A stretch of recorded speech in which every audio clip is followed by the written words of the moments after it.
Mateus, capítulo 2, na sequência do Evangelho de Mateus no Papo de Graça, enquanto eu viver, você viver, até chegar no capítulo 28, nós vamos prosseguindo. Quem quiser aprender o Evangelho puro, simples, original de Jesus, sem doutrinações, compromissos dogmáticos e ameaças de heresia, se não repetir religiosa. Aqui é só evangelho. É só o que você lê e entende contextos, entendendo o que se queria dizer no primeiro século, quando isso aqui foi dito e escrito. Qual era o sentido para aqueles que foram os destinatários originais desses evangelhos? É isso que importa. Se você não se perguntar como é que esse pessoal, para quem o evangelho foi originalmente destinado, leu e entendeu essas coisas, quais os códigos culturais, os códigos religiosos, os códigos até anedóticos que havia, quais as parábolas, quais as ilustrações, quais os arquétipos, imagens que a população do primeiro século usava, dela se servia. Se você não entender o contexto também político, denominacional, cada denominação era um partido político. Toda doutrinação em Israel tinha uma desembocadura e uma conclusão política. Cada um desses grupos, fariseus, saduceus, herodianos, essênios, zelotas, sicários, saduceus, todos eles tinham, junto com a sua profissão de fé religiosa, uma ideologia e uma conclusão e um objetivo político-ideológico. Então a gente lê aquilo ali na ignorância absoluta da história, não sabe nem quais são as peculiaridades, as particularidades, quais são as grandes provocações. Porque o Evangelho está cheio de grandes provocações, imensas provocações, que a pessoa com ignorância dos fatos, da história, e também aqueles que foram ensinados a ler a Bíblia e o Novo Testamento em caixinhas de promessas, ou abrir, botar o dedo e ler do texto no máximo, no versículo do dia, passa o dia repetindo aquele versículo para ver se compreende alguma coisa e no fim não entendeu nada. E daqui a 50 anos continua sem entender nada.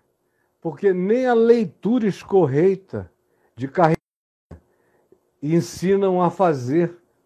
Se lessem português e lessem como se lê qualquer outro livro que você pegue para ler, você começa a ler aqui do início, vai lendo. Se o livro tiver começo, meio e fim, é assim que você lê. Você não abre um livro todo dia e diz, eu vou ler aqui. Primeiro lugar, Aldrávia, Escola Estadual. A alvorada destaca a beleza da cavalhada. Será que Deus quis falar aqui? Aí passa o dia inteiro meditando numa Bíblia, que é um livro selado para a maioria das pessoas. É por isso que faz o que quer da Bíblia. Faz o que quer. Porque o cara tira ali, enquanto o mestre fazia os entalhes do retábulo da direita, ela o fez o da esquerda. E trabalhando com os brancos, ouvia conversas sobre libertação, alforria, e começou a esconder pequenos pedacinhos de folhas de ouro dos douramentos em uma cova perto da igreja. Vamos supor que fosse um versículo bíblico. O cara ia parar aqui, iria ficar, o que será que Deus está me falando? Meu Deus, eu tenho que optar pela direita ou pela esquerda? Aí ele já interpreta com esse olhar ideológico dele. Isso tá, eu tenho que fazer alguma coisa. O meu tesouro deve estar perto da igreja, eu preciso me aproximar da igreja. Eu recebi uma palavra de Deus. Aí ele vai e conta essa história já com a elaboração, a imaginação dele. Aí depois, num outro lugar, ele já diz que isso foi um sonho, que foi uma profecia, foi uma palavra que ele recebeu. Aí isso vira um dogma para a vida dele e é só uma idiotice. Só uma idiotice. Como a maioria das pessoas faz aqui na Bíblia. E na sequência a gente evita idiotice. Por mais simples que seja a mera leitura, já é um golpe no processo idiótico no qual nós fomos colocados na leitura e na busca de compreensão da Bíblia e da Escritura e do Novo Testamento e dos Evangelhos em particular. Então vai entrando aí, vai colocando sua marquinha no like, e se você não é inscrito no canal, se inscreva e aperte o sininho. Mas faça isso o quanto antes, vá participando. Não adianta me perguntar nada, porque eu não tenho tempo para pensar, ler e ainda ficar vendo quais são os seus comentários paralelos. É mera perda de tempo se a sua intenção for falar comigo. E se for para falar com os outros, é distração, porque deixa o cara prestar atenção. No final, quando você perceber que eu concluí, aí falem à vontade. Tem gente que quando acaba aqui fica ainda um tempão batendo papo. São verdadeiras comunidades de conversa posterior. Mas vai entrando e vai botando o seu like e eu vou de novo apanhar em Mateus capítulo 2 a história dos magos que vieram do Oriente procurando o Messias e foram a Jerusalém e perguntaram onde está o recém-nascido. Significava, que, como eu já disse, que a criança já tinha nascido. Era uma ocorrência posterior ao nascimento de Jesus. Não foi no dia, não foi na hora, foi depois. É por isso que no Oriente, o cristianismo do Oriente comemora essa visita dos magos a Belém, primeiro a Jerusalém, depois a Belém, ao menino e à sua mãe, no dia 6 de janeiro. E, a meu ver, está muito próximo, provavelmente, da ocorrência. Talvez tenha sido até um pouco depois. Mas não importa.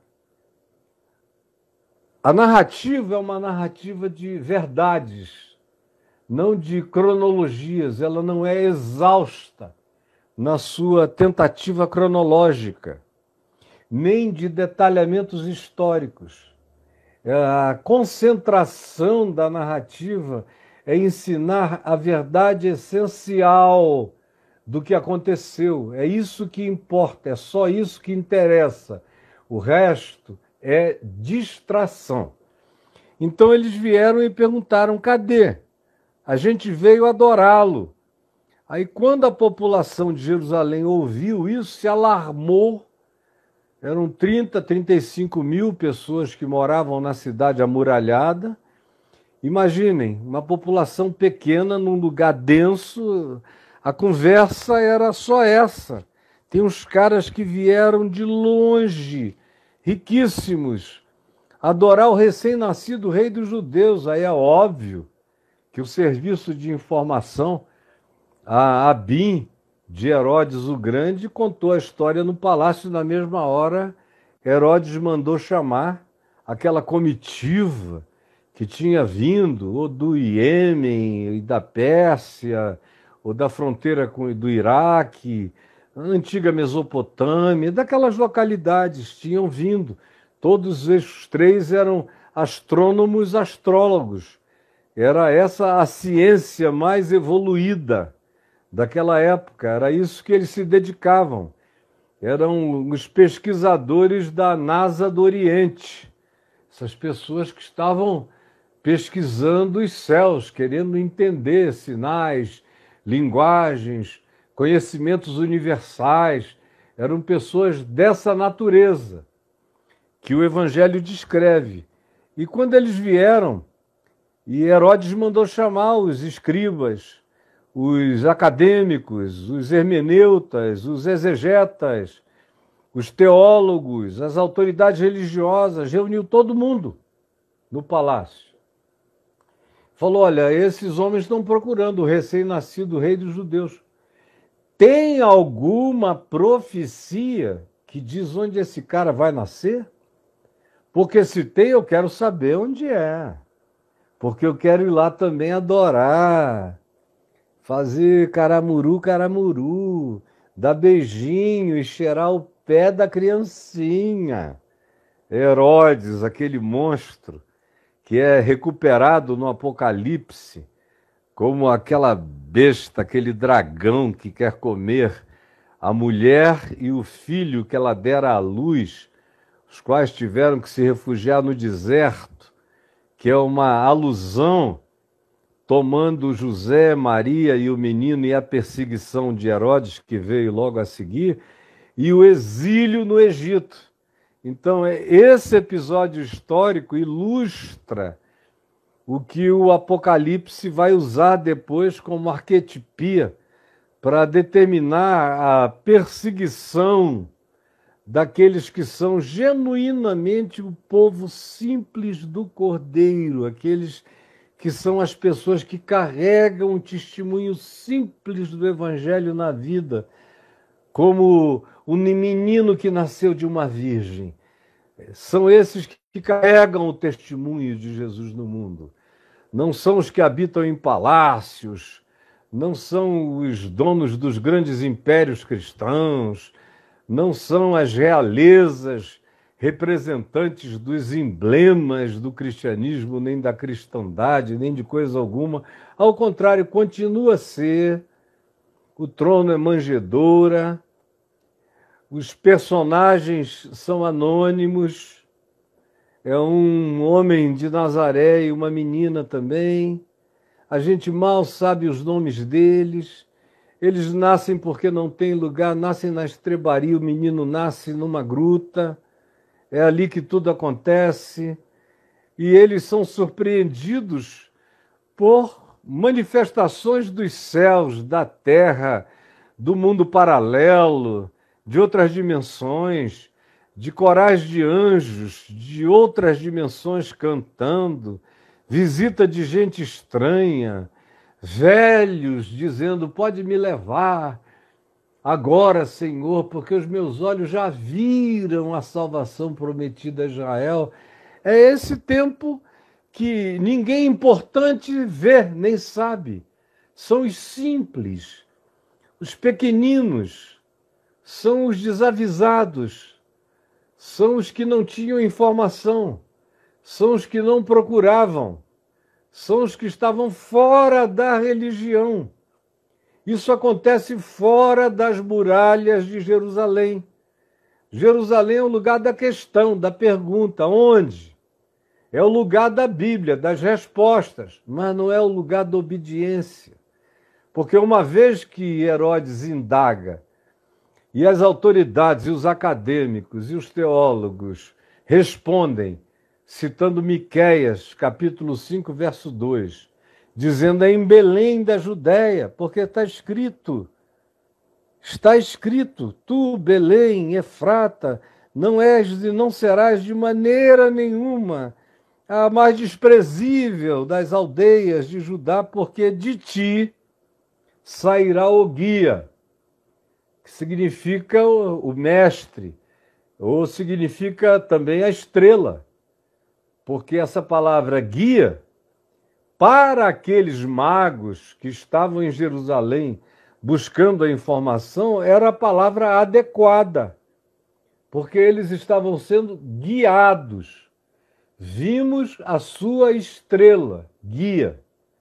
E agora aqui se diz, na transliteração de Miqueias 5:2, os exegetas disseram, porque de ti me sairá o guia, que há de guiar todo o meu povo, vai levá-lo e vai encaminhá-lo e vai apacentá-lo. É um resumo.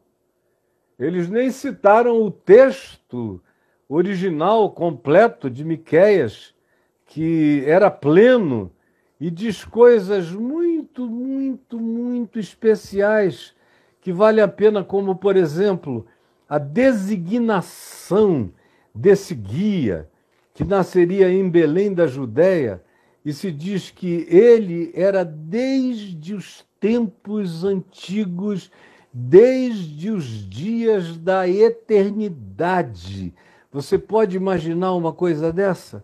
Desde os tempos antigos. Mas veja, corroborando o que eu disse tantas vezes aqui na semana retrasada e semana passada, na sequência, a Bíblia não é um livro de buscas exaustivas, de citações, letra por letra, palavra por palavra.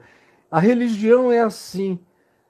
O ortodoxismo letrista, literalista, inerrante do livro Bíblia como palavra de Deus, aonde se diz que é de capa a capa a palavra de Deus, e não se diz que a palavra de Deus é o Cristo, é o Verbo encarnado, que é só na encarnação que a palavra de Deus tem a sua completação, a sua totalização, a sua plenitude só existe em Cristo. O resto é testemunho de Jesus, é profecia sobre Jesus, era indicação de que ele viria. Mas a palavra de Deus é o Cristo encarnado. O que não é assim, desculpem, amigos amados, é pura heresia, usando a linguagem de vocês, que não é a minha, mas é pura heresia. Quem quer que tenha palavras de Deus contidas em algum lugar, em pé de igualdade, com a encarnação de Jesus, com o que ele disse, falou, ensinou, viveu e interpretou com os seus atos, é pura heresia. Porque a única palavra, o único verbo eterno, absoluto, imutável, inacrescentável, não diminuível de Deus é Cristo. E Miqueias diz aqui, dizendo no verso 2, e tu, Belém Efrata, pequena demais para figurar como grupo de milhares de Judá, tu és ínfima. De ti, todavia, me sairá aquele que há de reinar em Israel, e não só sobre o Israel físico, que ele não reinou até o dia de hoje, só como soberano invisível, mas o Israel espiritual, que Paulo diz, está espalhado por toda a face da terra e não tem nada a ver necessariamente com o contingenciamento do DNA hebreu ou semítico, não. É uma ordem trans ácido desoxirribonucleico. Está para além do DNA, está para além das genéticas etnicistas. Tem a ver com a humanidade, porque o DNA da cruz é o DNA universal, porque Deus amou o mundo, a humanidade, todos os seres humanos, de tal maneira que deu seu Filho unigênito para que todo aquele que nele crê não pereça, mas tenha vida eterna. Então, o que se diz? O meu guia, que aqui não está mencionado como guia, só diz, de ti me sairá aquele que há de reinar. Eles tomaram a liberdade de acrescentar o guia, porque de fato é o guia, é o mestre, é o guru, é o guia, é o líder, é o rei, é o senhor, é o que determina, é a quilha, é a pedra angular, é o apontamento, é a indicação, é o rumo, é o sentido, é o caminho, é a verdade, é a vida, é o guia. De ti me sairá o guia. E aí prossegue, que coisa linda, dizendo o seguinte, cujas origens são desde os tempos antigos, antes que a gente tivesse qualquer referência histórica. Ele é. Antes, como diz o livro do Apocalipse, Pedro repete, Paulo repete, antes que houvesse mundo, antes que houvesse criação, ele é. Nele foram criadas todas as coisas, nele tudo existe, nele tudo subsiste. E ele mesmo não existe, porque ele é aquele em quem todas as existências acontecem. Mas ele mesmo não é palpável em lugar nenhum, nunca foi visto e nem será. Os olhos que o vissem seriam do tamanho dele, seriam da qualidade dele. Só há um que o viu e que o vê. E é aquele que é nele. E que Paulo chama de o primogênito de toda a criação. Que é aquele em quem e com ele todas as coisas foram criadas. Também chamado de o Verbo, o Logos de Deus. De ti me sairá o Logos, o Verbo, o guia, a palavra, aquele que mostra o caminho, cujos dias são desde os dias da antiguidade, desde tempos antigos, desde a eternidade, antes de qualquer existência, antes de qualquer átomo, antes de qualquer partícula subatômica, antes de qualquer fenômeno de criação, ele é. Porque tudo que é foi criado nele. É essa palavra que os rabinos e os técnicos, os biblicistas de Israel conheciam muito bem, mas ninguém se levantava para praticar. Aí eles deram a informação e voltaram para casa. Os magos, no entanto, fizeram a caravana, moveram-na até Belém, 5 quilômetros adiante, chegaram lá e o objeto que os guiava, e que era, obviamente, não uma estrela e nenhum cometa fica parado, esperando o capricho das decisões dos guiados. Um cometa passa. Por isso a gente usa a expressão dizendo o brilho dele foi como de um cometa, ou seja, brilhou, mas foi passageiro, não ficou. Mas esse aqui parava, seguia. É algo que o Novo Testamento não tinha condições de interpretar. Ele só interpreta a impressão visual que os magos tiveram. Vimos a sua estrela. É algo tão particular, tão peculiar, tão singular, que não é uma das estrelas universais que a gente conhece muito bem. É uma estrela fora de todas as constelações. Ela é completamente alienígena em relação ao mapa astral, ao mapa celestial, ao mapa astronômico, ao mapa que eles todos estudaram e todas as culturas antigas do planeta tinham com precisão mais do que os computadores conseguem imaginar que alguém conseguiria fazer há 5, 8, 10, 12, 20, 50 mil anos atrás. Hoje em dia já se vê alinhamentos de construções de 50 mil anos de idade, com todos os solstícios, com todas as perfeições, porque esse pessoal conhecia os céus.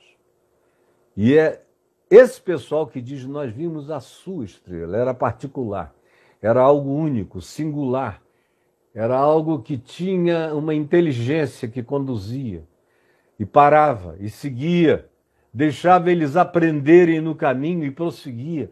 Parou onde estava e eles viram. E depois eles foram advertidos em sonho. Em sonho. Eles não tinham Bíblia, não tinham escritura. Provavelmente não soubessem quem era Abraão, quem era Moisés, quem era quase ninguém. Eles sabiam de Israel. Muito certamente eles soubessem de Salomão, que era a figura israelita mais universal de todas até então, pela sua sabedoria. E depois, quando ele se corrompeu, não só pela sua riqueza, não só pelos seus haréns incomparáveis de mulheres, mas também pelas suas bruxarias. Porque a gente aprende tanto na Bíblia, quanto nos textos paralelos dos judeus, que Salomão se tornou um grande bruxo feiticeiro, que veio a se desconverter da sua bruxaria e das muitas magias negras que ele aprendeu com a multidão dos povos e com as mulheres que ele adorava no seu culto sexual, a eroticidade e a variedade feminina e vaginal e de tudo o que ele queria. Kama Sutra, para ele, era uma brincadeira de jardim da infância. Para Salomão, essa era a figura judaica mais conhecida na Terra, no mundo inteiro. E eles imaginavam, e eles tiveram a intuição, os magos, de que aquilo que não existia no céu e que estava andando na direção de Israel e que eles tiveram a certeza de que anunciava o nascimento de um rei, quando aquele objeto entrou nas fronteiras de Israel, lá no norte, ali pelo Líbano, pela Síria, dependendo de onde eles vieram, ou pela Arábia Saudita, quando entraram nos termos de Israel, em Dan, na nascente do Jordão, eles disseram, é em Israel esse negócio. Deve ser o rei dos judeus. Porque para um episódio dessa singularidade, com esse nível de inteligência de guia nos levando, está sobre as nossas cabeças, nos conduzindo com essa paciência toda, é porque tem um rei sublime, supremo, nascendo na terra, um rei supremo na terra, e só pode ser em Israel. E aí, os que sabiam, os que liam a Bíblia, o pessoal que dava aula, os teólogos dos seminários de Israel, os rabinos, os professores, todo mundo conhecia, citavam de cabeça. Miqueias falou, e citavam, resumiam, e voltavam para casa, para dormir.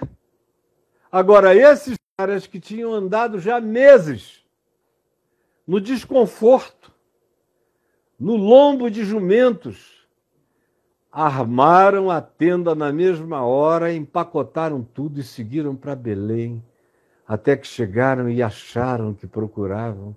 Eles, vendo a estrela, alegraram-se com grande e intenso júbilo. Sabe lá o que é isso? Esses caras gritaram no meio da noite quando a estrela voltou. Parou. Olhou para eles. Aquela estrela viva, guiada, guiante. E eles pularam com grande e intenso júbilo. Era um episódio de natureza alienígena. E vendo eles, se alegraram. Olha aqui. E ela os guiou até aquele lugar, parou em cima da casa. E eles entraram, viram e adoraram e lhes trouxeram os presentes. E foram advertidos por Deus. Um Deus que fala sem precisar de Bíblia, que fala apesar da Bíblia,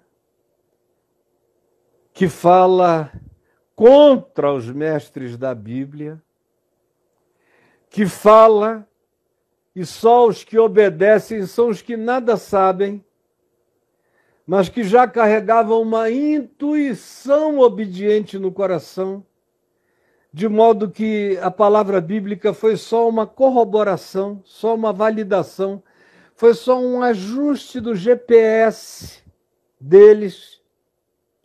Mas o coração deles sabia o rumo, sabia o caminho, sabia quem era, sabia que era o rei dos reis. Eles precisavam de um ajuste do GPS, só isso. E isso eles tinham com os sábios de Israel, sem os sábios de Israel, eles chegariam lá de qualquer modo.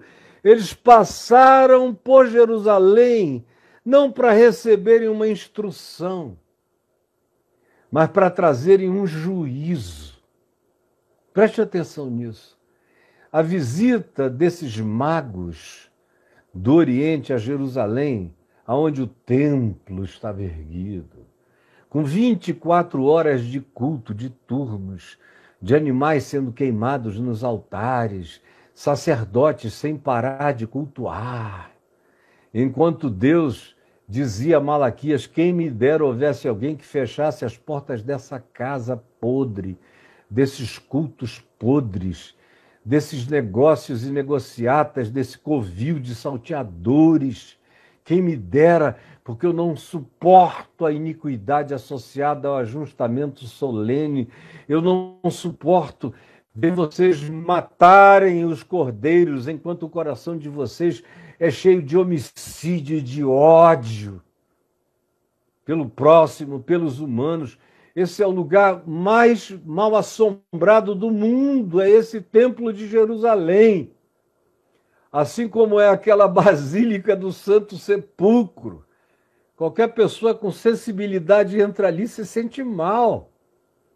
Pois bem, Paulo diz em Gálatas 4 que Jerusalém não é a casa da paz, nem a cidade da paz, nem a cidade do grande rei. Paulo diz em Gálatas 4 que é a cidade que gera para a escravidão.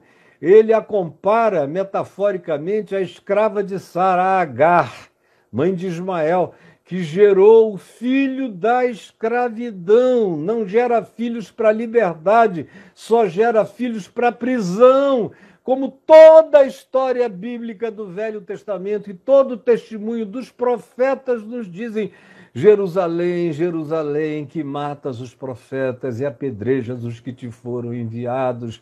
Aí Jesus diz: quantas vezes quis eu reunir os teus filhos, como a galinha junto os seus pintinhos debaixo das suas asas, mas vós não quisestes. Não quisestes, não quisestes, não quisestes. É a mesma coisa que ele diz para você, para os mesmos religiosos que estão vivos hoje, não apenas em Jerusalém, mas no mundo inteiro. O cristianismo virou Jerusaléns e Jerusaléns e Jerusaléns de maldades, de bíblias, de estudos bíblicos sem Cristo, sem obediência, sem se levantarem para agir, porque aquele, Jesus disse, que de fato obedece à minha palavra, é aquele que a pratica, aquele que de fato demonstra crer na palavra que eu prego, a palavra do meu Pai, é aquele que se levanta para praticar. E eu pergunto, quem se levantou para praticar? Foram os mestres de Israel? Foram os biblicistas? Foram os teólogos? Foram os acadêmicos? Foram eles? Ou foram os esotéricos? Alguns de vocês iriam chamar, porque tem esse nome de magos, de esotéricos do Oriente. Pois os esotéricos do Oriente se levantarão no juízo e julgarão todos os donos de Bíblia, todos os conhecedores de texto, todos os mestres e acadêmicos do mundo, e os condenarão, porque viram uma estrela e a seguiram até adorarem Jesus, Jesus e só Jesus. Enquanto vocês, atolados em Bíblias, em traduções, em interpretações, em hermenêuticas, em doutrinações, continuam com a bunda colada na desobediência, empedernidos de coração, sabem recitar, voltam para casa para dormir a sua própria morte de indiferença espiritual. Quem se levantou para obedecer? Quem se levantou? E a gente começa em Mateus, que, como eu disse, já iniciou com uma genealogia toda heterodoxa, para mostrar que é de onde ninguém espera, que frequentemente vêm as manifestações mais lindas da graça de Deus. que um cara horrível como Manassés, o Hitler do Velho Testamento, pode dar à luz a um filho lindo, lindo, lindo, lindo, maravilhoso, obediente a Deus, como Josias. Ao mesmo tempo que um homem bom, como Ezequias, que recebeu visitações de Deus, que teve intimidade com o profeta Isaías e com Deus, gerou um filho monstruoso, diabólico, como Manassés. E você vê que as únicas mulheres citadas na genealogia aqui de Mateus são aquelas que não tinham nada a ver com a heterodoxia do povo de Israel, nem com o DNA de Israel. São gentílicas, são pagãs, ou são pessoas que tomam providências como Ruth, despudoradas, de chegar e deitar, descobrir o saião de Boaz e botar a perna na coxa dele. O que uma mulher quer à noite, quando levanta a camisola de um homem e se aconchega entre as suas coxas? O que ela quer? Pelo amor de Deus! E ela queria o que aconteceu. Eles dormiram, ela ficou grávida e deu à luz a um descendente de Jesus. A mesma coisa com a mulher de Urias, que foi aquela canalice de Davi de Batseba, que participou. Dois canalhas. Davi mais ainda, porque tinha o poder na mão de execução e mandou executar. Agora, é dessa relação, dessa conjuminação perversa, que nasce o Cristo de Deus. E aqui é dos não teólogos, é dos esotéricos orientais que têm a maior disposição de seguir e obedecer, de chegarem ao lugar da adoração, sem complexismos, sem doutrinação, sem catequese, só acolheram uma verdade simples no coração, algo dessa natureza, eles disseram. A gente conhece tudo sobre os céus, mas isso aqui é diferente. Isso aqui é inteligente. Isso aqui tem vontade própria. Isso aqui está nos levando, tem paciência com a gente no caminho. Quando a gente se põe a andar, ele nos leva adiante. E aonde parar, a gente vai ficar, porque esse é o lugar. E foi exatamente o que aconteceu.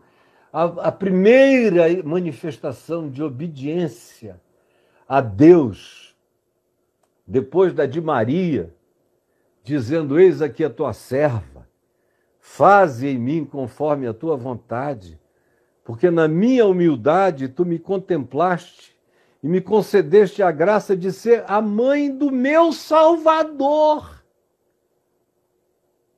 Fora Maria e José, que em obediência, em sonhos, acolheu a Maria, sua esposa. A obediência que vem, a terceira manifestação de obediência, vem dos magos do Oriente, de esotéricos astrônomos e astrólogos, com um coração muito mais disposto a obedecer o que quer que eles conseguissem saber sobre Jesus, sobre o Rei nascente das alturas. Qualquer notícia era o mundo inteiro para eles de novidade a ser abraçada. Eles quase não tinham nada, mas o que eles tinham era o tudo que eles acolhiam. Foi, de fato, a minha tese de ordenação ao Ministério Presbiteriano em janeiro de 1977. Eu comecei o meu ministério em 73, mas eu escrevi a minha tese de ordenação ao Ministério Presbiteriano em janeiro de 75. E, portanto, quando eu estava fazendo, ainda tinha 19 anos, eu vinha fazer 20 anos no dia 15 de março daquele ano de 75. Então, eu era só um garoto de 19 anos escrevendo uma tese complexa que habita as convicções do meu coração praticamente desde a minha infância. Quem me acompanha aqui sabe que eu nunca fui diferente desde pequeno. Eu sempre vi a graça de Deus espalhada no mundo. Quem se levanta para obedecer são os que não tinham Bíblia para carregar. São os que não tinham nem Bíblia para decorar, mas tinham uma disposição intrínseca para a obediência, para se colocar a caminho, para não brigar contra as evidências. Eram pessoas que tinham sensibilidade para ver os sinais. Eles não tinham nem texto escrito, não tinham a insistência dos profetas, ensinando, repetindo, ensinando, advertindo, não. Olharam, viram, disse, é inusitado, vamos. E chegaram. Porque Deus é livre. Porque Deus fala com quem quer, aonde quer, como quer, sem precisar de ninguém. Quem foi o apóstolo que foi até a terra dos magos dizer: vão a Israel que vocês vão conhecer o Salvador? Quem foi? Quem foi aquele que teve essa intuição e saiu correndo pelas nações à volta para trazer esse anúncio? Quem foi? Ou sequer o anjo. Que anjo foi? Não. Foi um objeto, sinal, inteligente no céu, que os conduziu para eles. Era mais do que suficiente. Para o mundo que eles habitavam, aquilo ali era um pingo que equivalia a uma escritura inteira.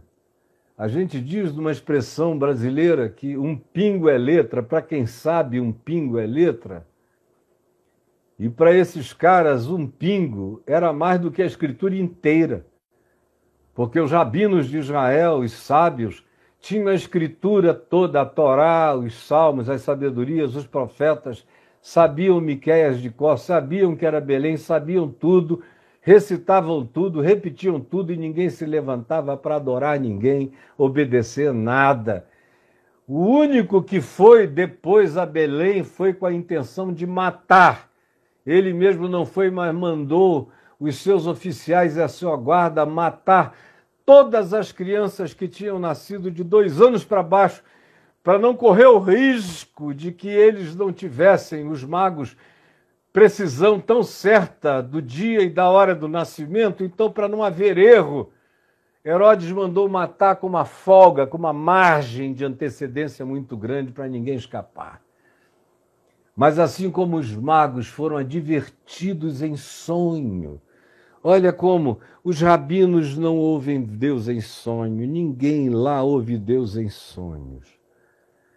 Só José, só os magos, só Simeão, o profeta, que carregava aquela intuição de que ele não morreria sem antes ver o Messias nascer, só Ana, a profetisa piedosa, que disse a Maria: esse menino está destinado para levar a ruína de muitos, e uma espada vai atravessar teu coração.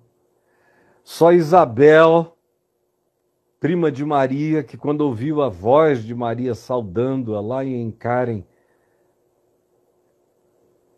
discerniu que Maria estava grávida do Eterno, porque João Batista do ventre dela, um embrião, um nenenzinho de 6 meses, bem formado, pulou, saltou de alegria no ventre dela e ela disse: a criança se estremeceu de alegria no meu ventre quando eu ouvi a voz da sua saudação. Fora esses, quem mais? Todos anônimos. Ninguém saberia deles em Israel por nenhum texto erudito, por nenhuma importância política, acadêmica, religiosa. Eram anônimos. Ele é o Deus dos anônimos, é o Deus dos que não sabem, é o Deus dos que, espalhados pelo mundo, todavia, buscam, procuram, querem saber. como o profeta Isaías disse, e o profeta Oséias repetiu, e o profeta Jeremias redarguiu, afirmando: eu fui achado por aqueles que não buscavam por mim. E Paulo repete aos Romanos a mesma expressão do Velho Testamento, porque diz o Senhor: eu fui achado por aqueles que não sabiam de mim, que não tinham nenhum instrumento como Israel tem de revelação e continua com o coração fechado. Quanto mais revelação, mais blindagem, mais cegueira. Quanto mais Bíblia, menos palavra no coração. Quanto mais encadernamento da suposta palavra de Deus, menos Deus livre para falar a verdade para os corações sensíveis, porque o cara diz: Deus está aqui na minha Bíblia, e enquanto Deus estiver na sua Bíblia, ele não vai estar no seu coração, porque a própria Bíblia é um livro fechado e selado para você, que nem sabe lê-la, nem quer aprendê-la. Você está feliz com a sua própria ignorância, não quer nenhuma mudança que altere o curso da sua existência medíocre. Não quer. Mas os magos, os esotéricos, os paranormais, tem gente de todo lado procurando, menos os crentes. Os crentes querem falar mal uns dos outros, querem matar, querem dizer onde é que está o perigo. Então, esse cara, esse tal de Caio que está falando aí, esse bicho, como eu já ouvi algumas vezes, é um gênio. Agora tomem cuidado com o que ele fala, porque vai desencaminhar vocês. Agora, se eu sou um gênio, venha disputar com a minha genialidade. Venha. Venha ver aonde você vai ficar triturado completamente. Porque não adianta dizer que eu sou um gênio, mas que as coisas que eu tenho a dizer são difíceis de compreender, porque Pedro disse a mesma coisa de Paulo. Só não disse que ele era herege, só disse são difíceis de compreender, não é todo mundo que entende Paulo. Agora, os instáveis é que deturpam o que ele diz para a própria corrupção do espírito deles. Nem essa humildade existe entre nós. Mas são aqueles que não procuravam os que acharam. Quem se levantou para ir? Depois, eles não se levantaram apenas para ir e adorar. Eles levaram os seus presentes e os entregaram e consultaram os céus. E aí já não foi um objeto celestial que os levou de volta para casa.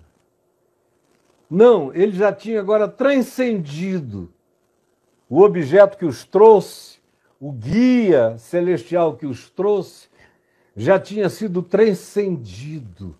Depois que você fica na cara de Jesus, as outras coisas ficam transcendidas. A estrela serviu até chegarem a Jesus. Mas uma vez que você chega até Jesus, o teu pretexto para continuar lendo estrelas, estudando estrelas, a menos que seja por razões astronômicas e astrofísicas, termina. Depois que você acha Jesus, você achou a brilhante estrela da manhã, achou o sol da justiça. E aqui eles vêm sendo guiados por esse objeto inteligente até ficarem cara a cara com Jesus, até adorarem Jesus. Quando eles veem Jesus, adoram Jesus, quando eles se tornam parte do evangelho de Jesus, da boa nova de Jesus, da consciência de Jesus, e tomam consciência de Jesus, eles não voltam mais para casa guiada pelo objeto inteligente. Eles são guiados agora em sonho. A subjetividade do Espírito se abre, o Espírito Santo se derrama sobre toda a carne e fala com os magos. Eles continuam sem ser circuncidados, nenhum deles foi batizado, nenhum deles soube de doutrina nenhuma, mas eles sabiam que o rei era Jesus. E essa é a única informação que o mundo precisa ter, é que o centro de todos os significados humanos e universais está em Cristo, que Ele é o Filho do Homem, que Ele é o ápice, que Ele é o ser ômega do projeto de Deus para transformar humanos em Cristos, na nossa cristificação, no desenvolvimento do nosso ser até a nossa completude, até atingirmos, como Paulo diz, a estatura de varão perfeito em Cristo Jesus. É na direção dele, é nos espelhando na face de Cristo, é aprendendo quem é Deus no rosto, nos modos e na face de Jesus. E aí a vida passa a ser não mais olhando para alguma coisa no céu, mas o guia vem para dentro do coração. E aí eles sonharam, e por divina advertência, voltaram por outro caminho. Agora tinha o caminho do Cristo dentro deles, tinha o caminho de Jesus.